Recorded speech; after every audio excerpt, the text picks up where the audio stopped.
Here we are, ladies and gentlemen. History of the Jihadist Mercenaries of the New World Disorder, and of course, my first glimpse offered to you from my new book, Confessions of an Illuminati, Volume 10. Christy, the book is finally out. We've been working for so long, and finally our viewers can have a taste of it. I'm giving a lot of interviews based on this book that is filled with very interesting material. Today, of course, we're going to focus a bit on the history of the jihadist mercenaries of the New World Disorder. And we will also talk about the news of the week.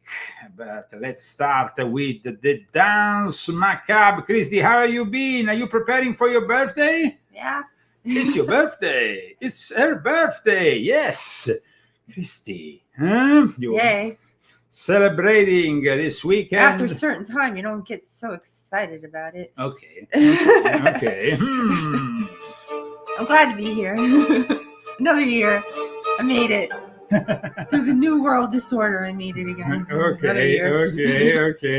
For the New World Disorder, let me show our viewers the wonderful cover of this book, both the back cover and the front cover of this book, because our Vincenzo Viceversa, in-house graphic designer, has done an incredible job here. Yeah. We are talking about one of the most amazing and symbolic covers I ever published, together with the content of this amazing book, which is already receiving a lot of, I tell you, a lot of approval.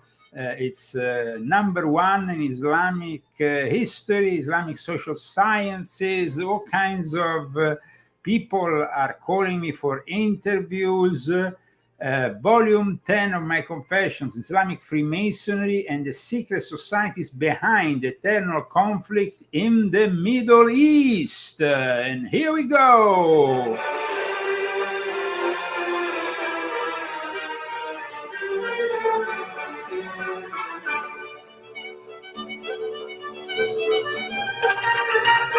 The Information Dance Warfare by Leo and Christy Zagami. So here it is, guys. This is probably, I think this is my best book. I do.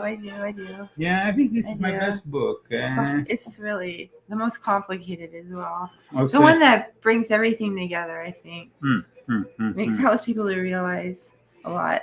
Okay. Including moi. Okay, I have some sponsors here. Okay, so, let's read the sponsors. Who are the sponsors of today's show? Okay, so we have Bruce Kurdish, and we have Malgarizana Minta, and we have Leo Martinez, and we have Maximilian Malderay, and that's it.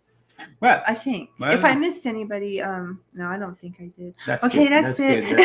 And now we have. Thank you, everybody who bought the book. And if you haven't bought the book, you should buy the book, or you're going to get FOMO. You're going to get FOMO. What is FOMO? Fear of missing out. Fear of missing out. I learned that when I was doing crypto, but then I stopped doing crypto. I don't do crypto anymore. I got rid of it.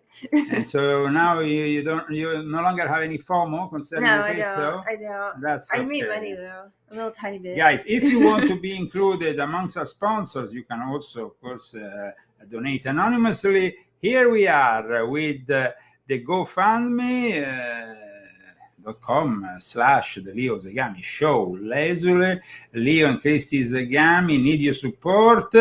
And there is also another way of supporting us, which is purchasing my books. And this week we are discussing my latest book, Volume 10 of my Confessions. And so here we are. I can't see my flower. My flower's over here. The flowers! Christy's flowers! My flower's going to get cut off. Wait, oh, well, it should be on this side. Oh, well. It's on the wrong dude. I'm trying to make them even. Okay, sorry, guys. Okay. I would like to suggest to those people who are following us at the moment on the Leo Zagami show on YouTube, the channel Leo Zagami show, that the second part of this show is always broadcast only on Rumble and X. And if you are following us on X, please share, because X multiplies a lot when you share. So please share so we can expand our Zagamian tentacles. Ew. Hello, Zagami, somebody saying here in the chat. Okay, so we have a book, we have a lot of information that will be inspired by this book today, but in fact the latest thing is to go on leozagami.com to get also my latest articles, guys, very important, so we can have an idea of what is really going on. First article is dedicated to this Hamas leader who has thanked the students that we see protesting all over the campuses in Europe and America, and are actually, especially here in America, financed by Soros and company, also including the Rockefellers. And it's really crazy, this whole thing, that Hamas is thanking the students sponsored by Soros. It's also giving us an idea what is really happening here. So, Christy, let's read this article for our viewers so they can have a more clear idea of what is going on inside our campuses. From the beginning? Yes. Senior Hamas official Khalid Marshall, a former member of the external leadership of Hamas operating outside Gaza, officially thanked student protesters at American universities for their protests and anti-Israel encampments and for their participation in what he defined as the Al-Aqsa flood. Al-Aqsa is, of course, the Temple Mount, the place where you have the last mosque, you have the Dome of the Rock. This is also a place of great controversy because, of course, it is also the location of the second temple for the Jews, but also of what they regard as one of the most holy sites of Islam. However, we also know that Muhammad was long dead before the Muslims actually entered Jerusalem. So it's a little bit of but regardless of that, we have a lot more to say regarding these students who are very confused. So please, let's move forward with this. The flood of the free conference hosted in Istanbul. Wait, who's reading, me or you? Okay, you. Why is it moving up? It's kind of moving. It Why? Just decided to move. Oh, that's not cool. Okay. I don't read that fast. Why is it moving? Okay, no worries. Weird. I'm going to do it then. Okay. Where were you? I was up. I know, but it started to move. It's possessed. The browser got possessed. Okay, let me read the article. I was right on the immediately. Here, okay, immediately following the October 7 Hamas terrorist attacks against civilians, Mashal Khaled, this guy, called for a global Muslim uprising in support of Palestine. He emphasized the need for Muslims to sacrifice and carry out jihad, a concept whose origins and development were originally linked to the Middle Eastern Illuminati, I've explained in detail in Volume 10. So let's go to Volume 10, where I actually explain the concept of jihad and the roots of the jihad, because it's very important to understand also the roots of the jihad. And of course, we do it from my latest book, which is already having kind of a great success. And so let me show on Amazon how the book is going, because I want to blow my trumpet. You always blow your trumpet. I'm blowing my trumpet, but it's very important because here we are talking about a very important book, as you know. So if you go on the internet, on Amazon, you want to purchase this book, here we go. Confessions of an Illuminati Volume 10, Islamic Freemasonry and the Secret Society Behind the Eternal Conflict in the Middle East, we see that is the #1 new release now in occultism. Occultism. Yes, which is, but then if we go down, we also see that this book is #2 in Islamic history, in the bestsellers of Islamic history. This is a very important chart. I mean, the result is pretty impressive here, because I'm amongst some of the best authors in this sector.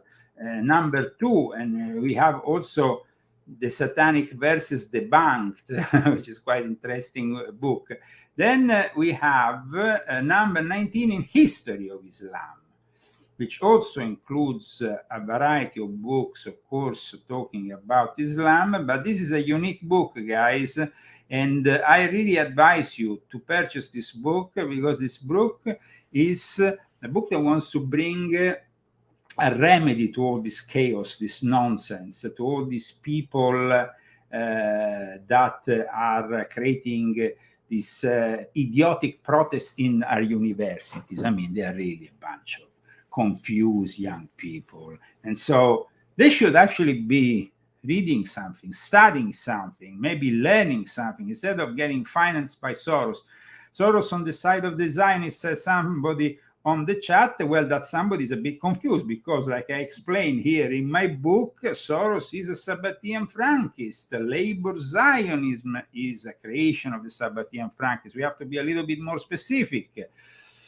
And this is also a big problem. People really don't know how Zionism came into existence, how it was infiltrated, how Islam came into existence and was infiltrated, how Christianity came into it. But is there anything that is not infiltrated? No. It seems that everything is corrupt. Yeah. In this book, I show also how, of course, there was a lot of knowledge that was brought and preserved by Islam during the so-called golden age of Islam. But in reality, like I was discussing in private with a friend,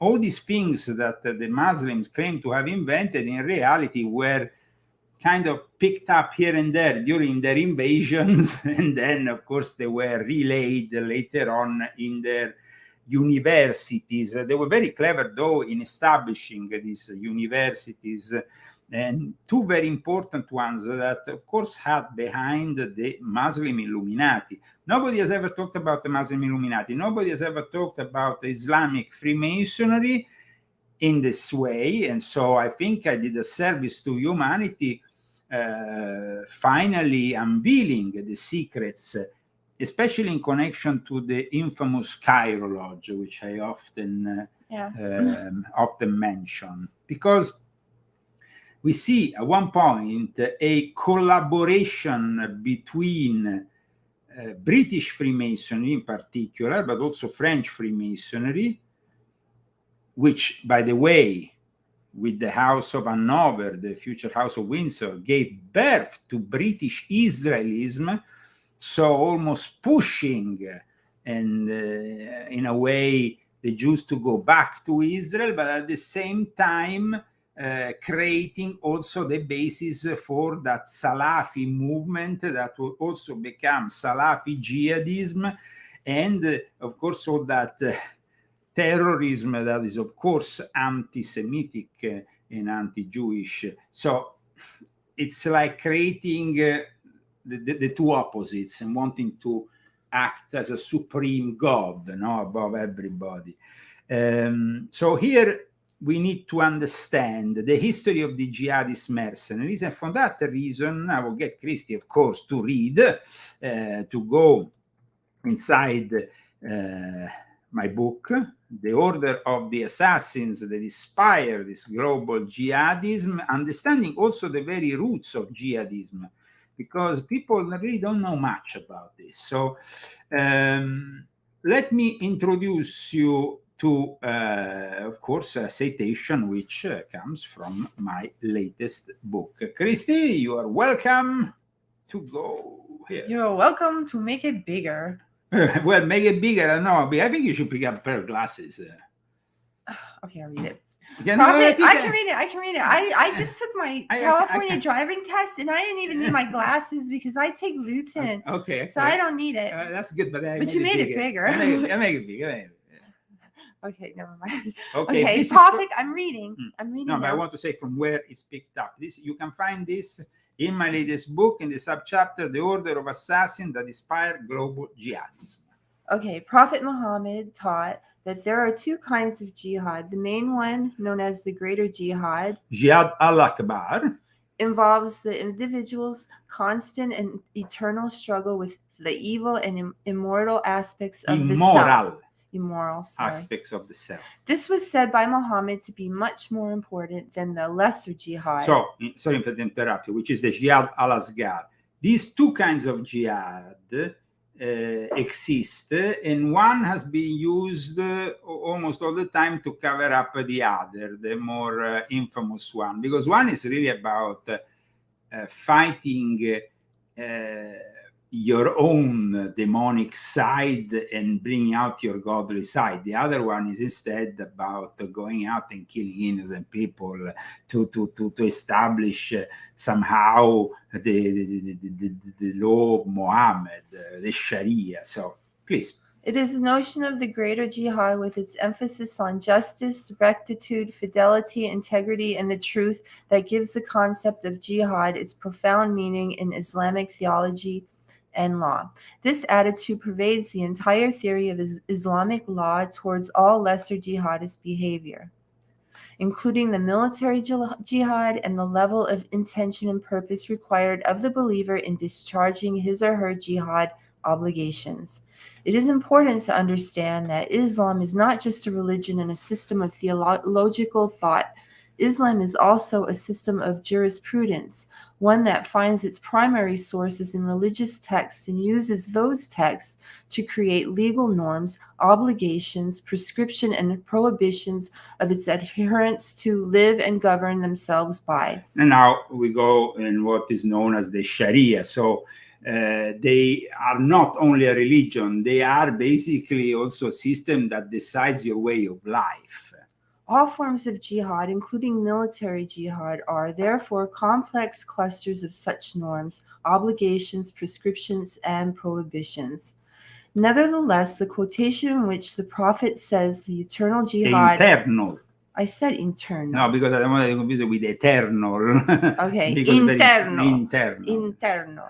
Jihad is the greater jihad, is regarded as coming from an unreliable source by some scholars. They regard the use of jihad to mean holy war as the more important. So here we have already people who interpret one concept in a completely different way from another set of people.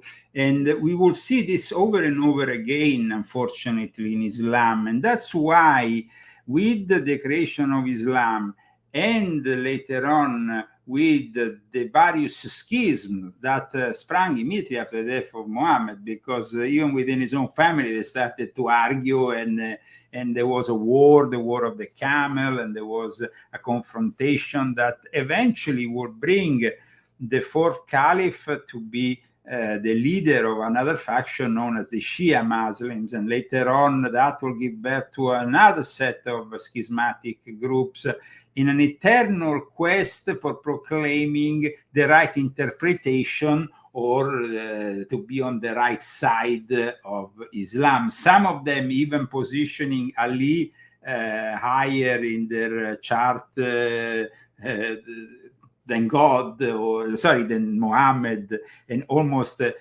placing Ali like a god. So, I mean, it's incredible here how we are finding already a lot of chaos since the very early stages of Islam, but we have a constant, which is jihadism. Jihadism seems to be always present, because let's not forget that when Islam started to expand, they forcefully converted people by the sword.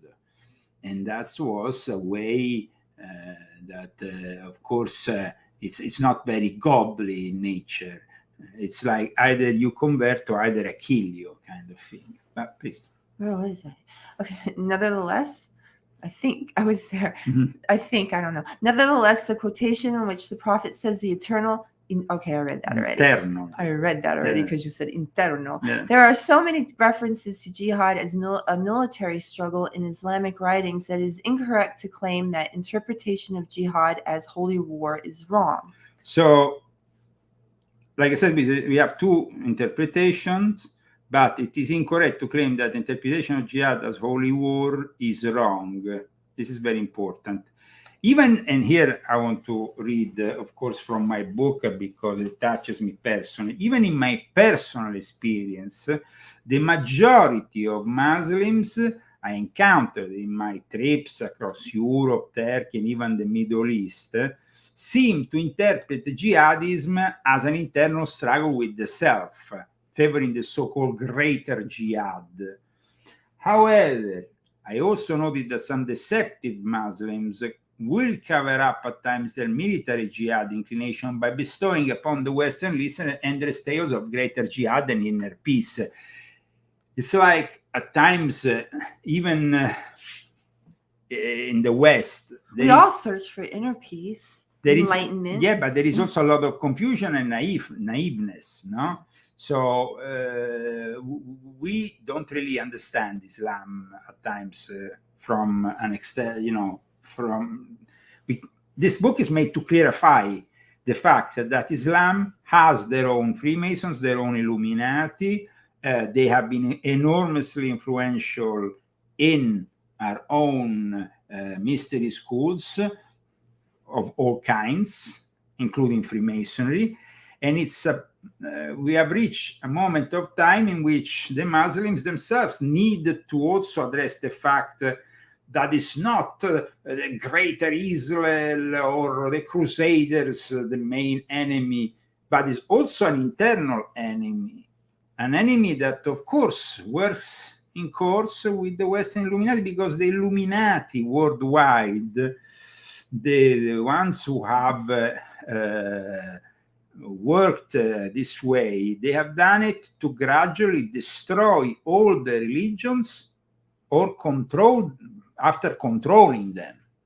So it's not about Islam, it's not about Christianity, it's not about Judaism, it's about controlling Islam. It's about controlling the various schools of Islam. It's about controlling Christianity. It's about controlling Judaism, like the Sabbatian Frankists have done. So here, if we go and compare all these various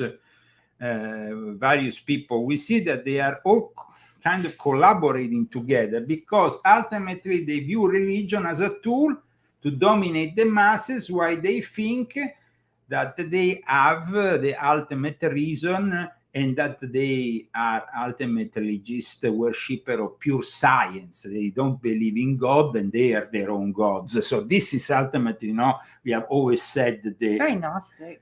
Well, that's what the Illuminati are. They are Gnostic.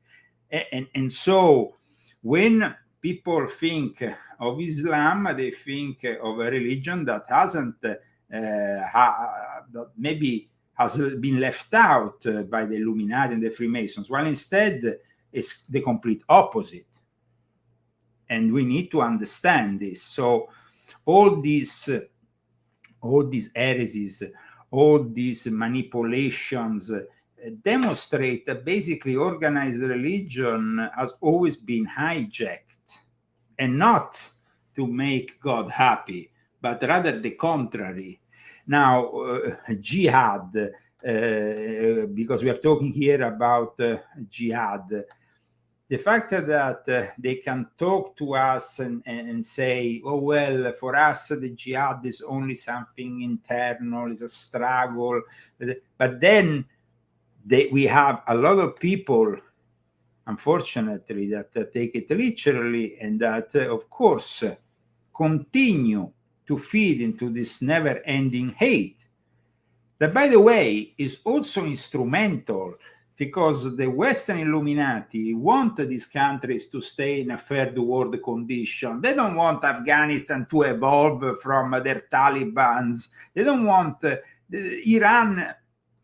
In the 1950s, was actually rather modern, and women were dressing like they were dressing in Europe. Nowadays, what you're seeing is the product of Islamic Republic of Iran, which is itself a product of something that was also sponsored and encouraged by the Western Illuminati. So it's important to understand all this.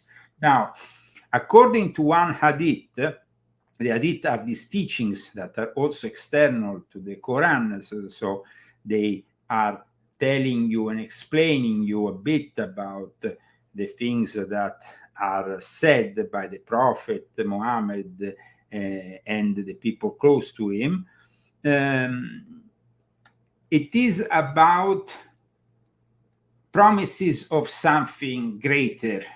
And of course, we're talking about a place in paradise. We're talking about beautiful women. All these promises made the jihad something, and still make the jihad in places like Gaza, for example, all over the Middle East, something that attracts people, Muslims who follow the pursuit of jihad in an active way in their lives, particularly amongst the Palestinians, because of a reward.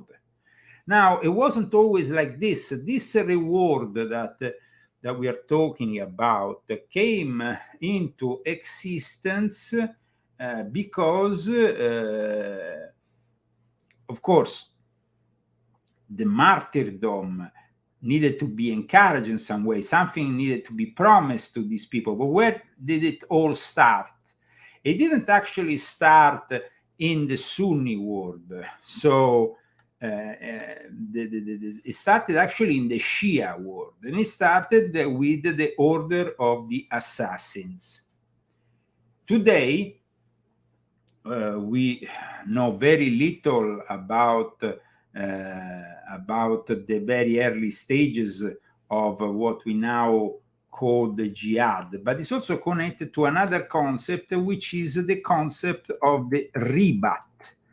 And the ribat is a voluntary defense of Islam, in which these ribats were originally used as fortresses, as houses, that will guest people who fought to defend Islam in jihad. This concept of ribat, which is now very popular with the jihadists like Al-Qaeda, the Salafi jihadists like Al-Qaeda, the Islamic State, ISIS, and also for the Salafi jihadists operating in the Gaza Strip. This is a very important concept, the ribat. It's a concept that basically inspired, paradoxically, the Christians and the future knights of the various orders that were established to defend Christianity and to defend also those pilgrims who will go to the Holy Land. So today, when we talk about crusaders in the Middle East, they always see the Westerners as crusaders, because they always have this hate against the Crusaders, this atavic hate against the Crusaders. They don't know that actually the Crusaders were inspired in their holy war by Islam, because the concept of holy war was not Christian. Jesus didn't teach a holy war. There was no concept of holy war until the beginning of the Crusades. So this makes you understand how paradoxically, like I said, the Muslims were actually the ones who inspired their own demise with the Crusades. So it's something that needed to be explained in the terminology Had al-Ribat, which means land of the Ribat. It's also a name that is used for Palestine, with the literal meaning is the land of standing vigilant watch on the frontier. That, understood in the context of a global jihad, is basically opposed to Palestinian nationalism. That's why sometimes they say that Hamas is not Salafi jihadism because they are not transnational, but they focus on the national interests of Palestine. But it's not true, because the Palestinian Hamas was encouraged and brought into existence thanks also to the Iranians. Now, the Iranians are Shia, and it was the Iranians from the end of the 60s, 70s, when in the West we were kind of corrupt in a university by communism, by all that rubbish, the Red Book of Mao and all this rubbish that unfortunately has brought us to where we are now in a university with a bunch of leftist professors. We have instead the even more dangerous situation developing in the universities of Iran, for example, in which they were mixing both elements of communism and Islam together. Oh, wonderful. So Islamo-communism became really the force that in a way encouraged the Ayatollah Khomeini to start his job to then overthrow in 1979 the Pahlavi dynasty, which of course was controlled by Freemasons that then went into exile. In fact, in my book, I explain how, and this is quite a revelation, and I must thank Christy also because she made me read a book by this mobster. Who is this mobster, Christy?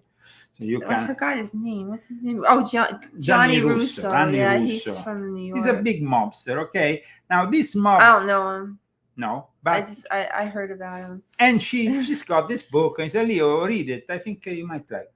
And I read it, and I found that he basically confessed that in the last days of the Pahlavi dynasty in Iran, he was booked, he was employed by the Vatican to go there in Iran with a group of mobsters to collect all the gold and riches of the last Shah and bring it abroad.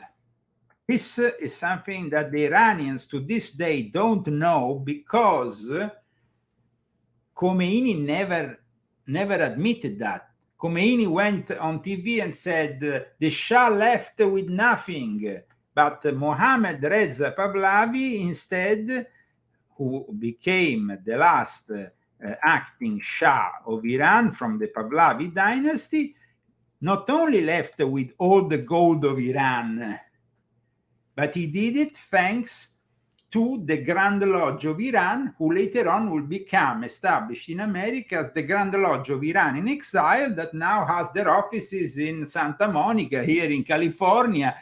So this book also makes you understand that the jihadi tendencies that were actually born within Shia Islam and the Order of the Assassins, the Nizari, with the so-called Holy Man of the Mountain, well, this guy became an inspiration for a guy called Ayatollah Said Mahmoud Ali Taleghani. Taleghani is one of the most important clerics of the time, the most important after Ayatollah Khomeini. He was a Shia Islamic scholar who since the 60s wrote extensively and talked publicly about the concept of martyrdom. And it's this guy who went to the Palestinians and converted them to the concept of martyrdom and ultimate jihad. Even if they were Shia, and Hamas later on, that was established by one of his of the followers of Taleghani, is a Sunni, this doesn't matter, because the concept of jihadism had already crossed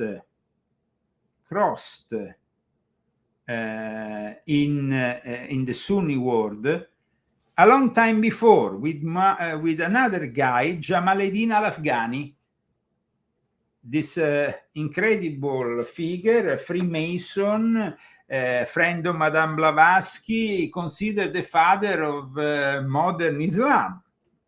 if that's friend of Blavatsky. Yeah, oh, that's just lovely. Friend of Blavatsky. He was initially also a British intelligence operative. He managed to finance all this because the Brits initially were financing him, and he also created a Grand Lodge in Egypt of Freemasons who were more political in nature. In fact, he broke from his original lodge, which was a regular lodge on the United Lodge of England that, as you know, prohibits religion and politics, to then go under the Grand Orient of France. And similar things happened in Iran. That's why I mentioned, I mean, apart from the fact that Jamaluddin al-Afghani, aside from the name, he was actually Iranian. And he already in his time had basically brainwashed and sent this guy to kill the Shah who was in charge of it. So already that was a kind of a jihadist maneuver. But going back to Iran, in the 70s and in the 60s and 70s, this Taleghani guy was a guy who, like I said, brought back the concept of martyrdom, and he was very influential. He was instrumental in shaping the groundswell movement, which led to the Iranian Revolution and brought Khomeini to power. And Taleghani basically died suddenly in a very mysterious way in 1979 after actually being part of the Assembly for the Final Review of the new Iranian Constitution. And he was praised by the Western press, who might have actually preferred him than Khomeini. So the fact that he suddenly dies is always a little bit suspicious, I think. But also, it's interesting because, like I said, the Freemasons then that were in charge with the Shah stole all that money, but the Pahlavi dynasty itself, and then there was another secret society inspired by the Assassins that was close to this important figure which I mentioned, Ayatollah Taleghani. This secret society, which slash terrorist, because that's what they really were, because a lot of these secret societies are also terrorists in the Middle East, was known as the Fedayeen el-Islam. Now, the Fedayeen el-Islam started already from the 1950s. It means self-sacrifices of Islam. Was an Islamist assassination group similar to the Order of Assassins. And Taleghani, at one point, was accused of having aided and helped the leader of this Fedayeen al-Islam. And they actually carried on a series of successful killings immediately after the Second World War. So this was not, this was a group, and basically Taleghani emphasized the resistance against Israel, and for this reason traveled many times to Palestine. So there is a direct connection with the jihadist, and let's not forget also, of course, what emanates from the Muslim Brotherhood, because Hamas is ultimately an emanation of the Muslim Brotherhood, but it is also helped to this day by Iran. And people might be astonished, but this book brings you evidence with credible sources that it was Ayatollah Khomeini who asked Ali Akshah to assassinate John Paul II. And Akshah, in his book, which is called The Promise Me Paradise, My Life and the Truth About the Attack of the Pope, which never came out in the English language, says that he was trained and prepared in Iran to go and kill John Paul II. So this is quite shocking. And why do you think he was trained to go and kill John Paul II? Because the Vatican was the place where all this gold and all these riches from Iran was brought by Rus and those mafiosi. In the last days of the Shah, when they were all leaving Iran, and it was in the January of 1979, a very chaotic situation. These mobsters, all dressed like mobsters, out of 70s style Godfather look, headed by Russo. Russo went and picked up his team in Sicily directly. He didn't only bring them from America. He went and picked up the original Sicilians because they were close. He was working for the Vatican? Yeah. So nobody put him in jail? No, Russo didn't go to jail. He came back to America and then lived a tranquil life. That's fucked up. But remember, that all this brought the gold of the Pahlavi was brought in the Vatican, and at that point, when that Vatican sucks. That's true. When Ayatollah Khomeini came to power, he said no, Pahlavi left with nothing. But he knew that Pahlavi has sold everything. So what he does, he calls Ali Akshah, and he arranges also with his allies in the West, in the Italian mafia, because they also had allies. Because let's not forget that Khomeini came to power also because the West wanted him to come to power and overthrow the Shah. So here we are with the attempted assassination of John Paul II. And the story of the Pahlavi gold is truly amazing, but the story also of the Pahlavi and Freemasonry is truly amazing, because you have to understand the Pahlavi dynasty that arrived in Iran in the 100 years ago, basically. It wasn't like they had been there for centuries and centuries. The guy who started this dynasty was a military who overthrew the past Shah from another dynasty. And then the son, Mohammed Reza Pahlavi, became the second and last monarch. So this dynasty lasted 2 monarchs. It didn't last that much, but they managed to stay in power.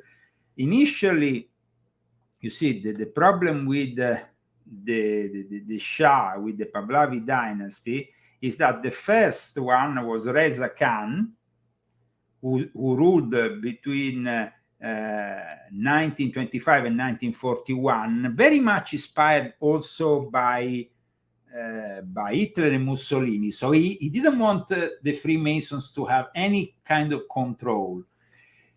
The son came into power in the 40s, and then there was a coup d'etat aided by the CIA to keep him in power in the 50s, and this was followed by the reestablishment of Freemasonry, which then became very powerful. And the first form of Freemasonry that I explained was founded in the 50s in Iran, refounded, because Freemasonry existed already in Iran.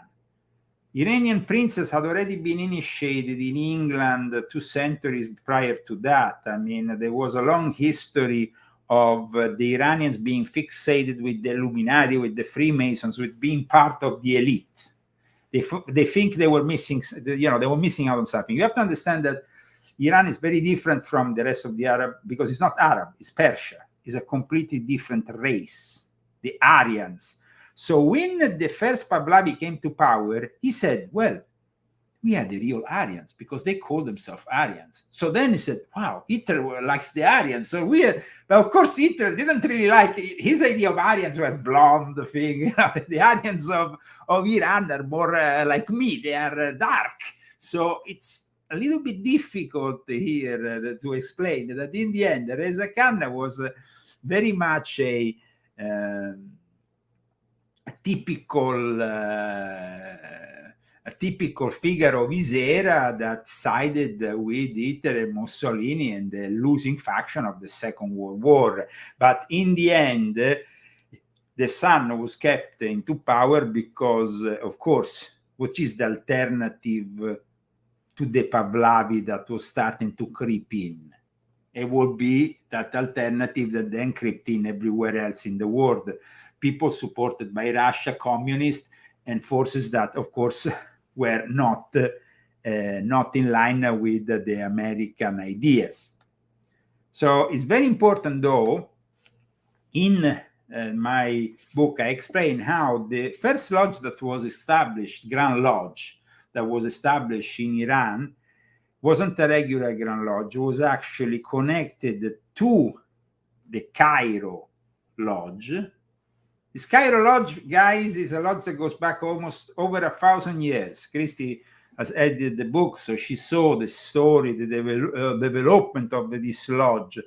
This lodge comes from a place called the House of Knowledge. Let's go and show, because there is still a building that exists in Cairo that represents this Cairo House of Knowledge. Let me show it so people can have an idea of what we are talking about.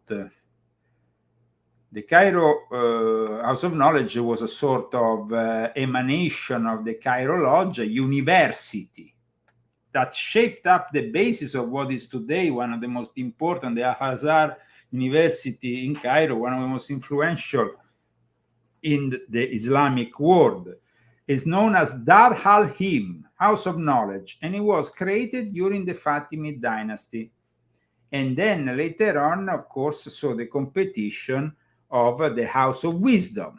What is the House of Wisdom? The House of Wisdom is basically a place in Baghdad, also known as the Grand Library of Baghdad, that was believed to be a major Abbasid era public academy and intellectual center in Baghdad. But wherever these public centers were based, these important centers of knowledge, even in those days, just like in America, you have the Yale University, and behind it you have the Skull and Bones that are, pulling the strings. There you have secret societies pulling the strings. So the history of the jihadist mercenaries of the New World Disorder really starts when this Jamaluddin al-Afghani gives birth to the basis of what will become Salafism.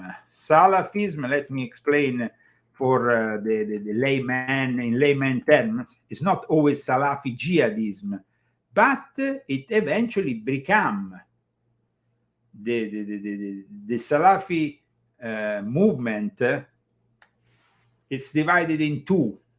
You have the Salafi movement of Salafism, which is a revival moment within Sufi Islam that also gives birth to Wahhabism, and then you have a Salafi jihadism. It is basically a socio-religious movement that sprang out in the late 19th century. So while in Europe we had Illuminism, and later on this Illuminism would kind of, with the Illuminati, their plan was to destroy all religions and the monarchies, and so on. Gradually the society became more and more less and less religious. In the Middle East, Illuminism wasn't really something they would buy in the same way. But in reality, that house knowledge had been in secret an inspiration for the Illuminati in the West, because that lodge behind this house of knowledge was said to be the lodge of reason, which only believed in science. So we have the Salafi movement that it is it's almost like a reaction to the growing modernism. Like the more we were advancing here in the West with inventions, with the emancipation of women, the modernization of our society, we were separating state and religion in a very firm way, the more Islam was reacting in a completely opposite way. They were going instead in a completely opposite direction. They were kind of going back to what they called the pious predecessors, the Salafi. And the pious because Salafism comes from the word Salafi, which are the first 3 generations of Muslims after Muhammad. So the ones, his companions, the people who first started this whole religious movement, religion. Now, the conservative Salafis have one person they regard as their, and this guy, of course, when you see him, you will say, geez, man, this guy looks pretty, it's another bearded man, of course. Here we have Mohammed Rashid Rida. But these people, who people think, there must be some ignorant Muslims who don't know anything out of the Quran. Yeah, sure. Do you really think that from out of Egypt? These people were Freemasons. They were Freemasons. They had their own lodges. They had made alliances with the British intelligence so they could sabotage the Ottoman Empire. There was a lot of interest in Great Britain to expand on one side the concept of British Israelism, on the other sabotage the Ottoman Empire, so then chaos will erupt. And eventually chaos erupted after the end of the Ottoman Empire, because the Ottoman Empire went on for centuries, 8 centuries. It stabilized the region. It recognized the rights of the holy people in the book, so Jews and Christians and the so-called Sabaeans. These were recognized in the book by Muhammad, so they were not touched. Eventually they were taxed differently, or they were not given too much positions of power, but at times they had position. So the real progression towards chaos in the Muslim world was unfortunately inspired by the Anglo-Saxon world and by the British Empire, because this is, and by also the French in a way. The French also had areas of interest in the Middle East. Still to this day, Lebanon is considered, the Sykes-Picot Agreement puts Lebanon under France, meaning that these were great colonial powers. They had interest worldwide. France was a big colonial power. Napoleon arrived in Egypt. He himself wanted to be initiated in the Great Pyramid. And of course, this means also with the expansion of the French and the English, in the Middle East, it means the expansion of Freemasonry, because they brought together with them Freemasonry. Now, there is, in my book, I explain how these lodges expanded all over the Middle East and what kind of rituals they used, the rites, like the rite of Memphis, for example, Memphis and Mizraim. I know you make that look because you were actually initiated. What the heck? I know. It didn't feel very good, by the way. Yes. But it was an experience. Yeah, it was. It was an experience. It wasn't a good one. It wasn't necessarily a good one, but you wanted to do it, so I said, okay, do it. You can't stop Christy when she wants to do something. Who wanted to do it? Well, actually, you wanted to do it. I said, okay, go. I didn't want to do it. You wanted me to do it. I just said, okay, do it. No, you wanted me to do it. Okay, whatever. But in any case, it was an experience. Yeah, it was. It was. There were some nice people, and I got to go into that nice church, and I met a nice Russian boy, and I wrote about it in my book, so I had something to write about. Otherwise, I wouldn't have anything to write about if I hadn't gone through all these things, and nobody would buy my book at all. So I'm actually a Freemason, thanks to him.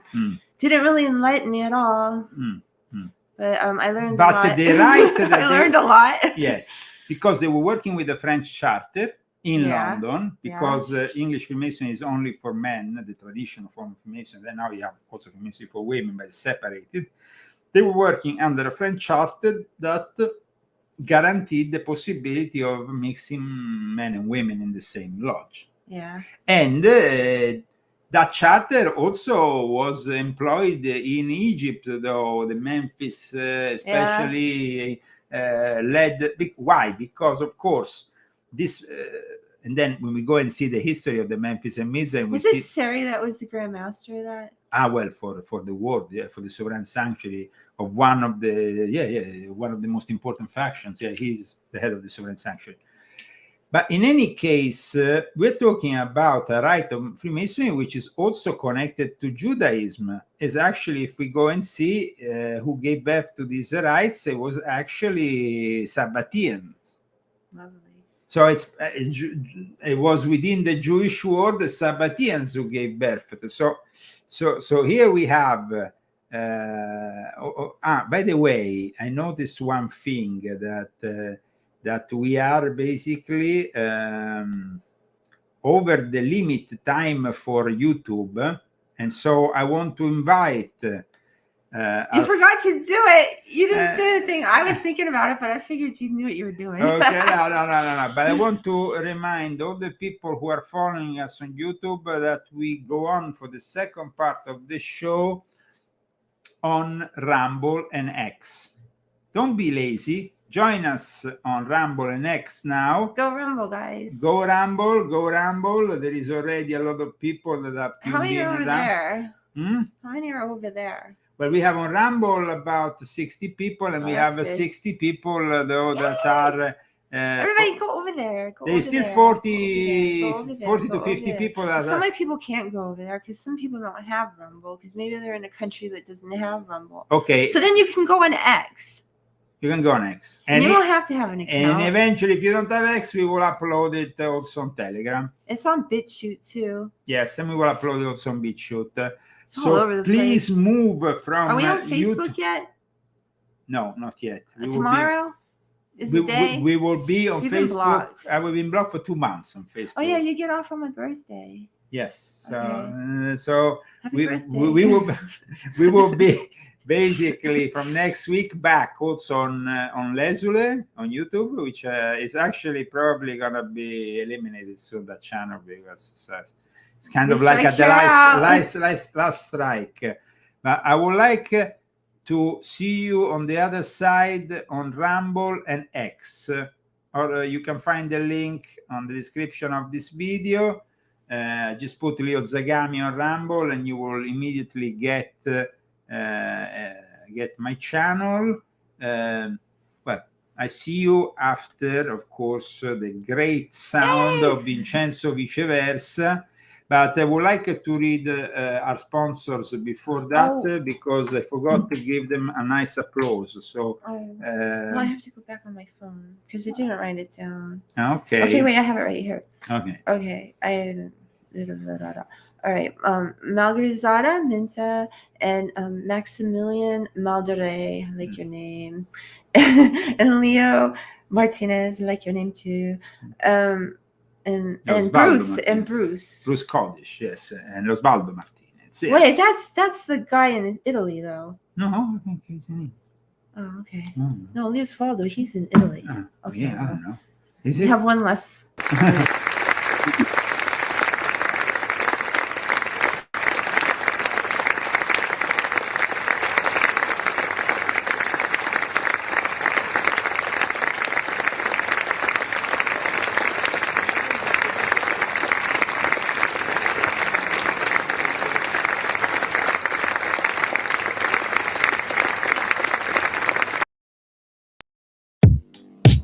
In that time, our world has taken so many steps in the wrong direction.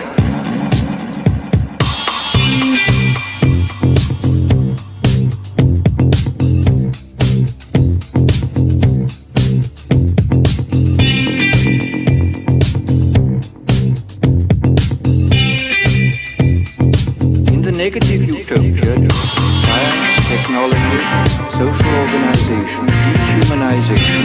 In the negative utopia, science, technology.